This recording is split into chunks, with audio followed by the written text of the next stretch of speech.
पाकपतन में मुकामी इंतजामिया हुकूमत पंजाब की हिदायत पर शहर को गंदगी से पाक और शहरियों को साफ सुथरे माहौल की फराहमी के लिए मुतहर्रिक हो गई है। शहर भर से साइन बोर्ड और तजावुजात के खात्मे के लिए प्रोग्राम तश्कील दे दिया गया है, जिसका आगाज नगीना चौक से किया गया। इस मौके पर शहरियों का कहना था, गवर्नमेंट के विजन के मुताबिक, खिदमत आपकी दलील के मुताबिक आज जितनी भी फ्लैक्स वगैरह या बैनर वगैरह जो भी फालतू लगे हुए हैं ये उतार रहे हैं गवर्नमेंट की हिदायत के मुताबिक। इसके अलावा बिल्डिंग मटीरियल और जो बड़े बड़े कूड़े के ढेर पड़े हैं वो भी सफाई कर रहे हैं।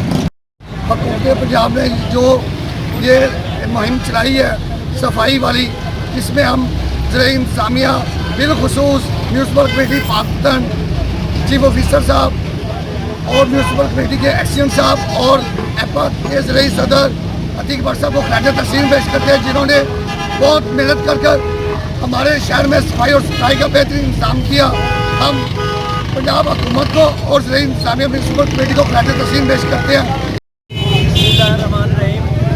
खिदमत आपकी दलील पर हुकूमत का बहुत अच्छा इक़दाम है और ऐसा कदम है, इससे पाकपतन शहर में साफ सुथराई होगी और जो ये वबाई हैं अमराज हैं उनसे ख़त्मा होगा, गली महल्ले साफ होंगे। हमारे साथ बल्दिया के लोग, कैगर फोर्स और इंतज़ामिया बहुत तावन कर रही है, जिनके तावन से हम इंशाअल्लाह ताला शहर पाकपतन को क्लीन करेंगे और इंशाअल्लाह ताला हम अपनी हुकूमत को खराज तहसीन पेश करते हैं और वज़ीर-ए-आज़म को जो उन्होंने एक ऐसा कदम लिया।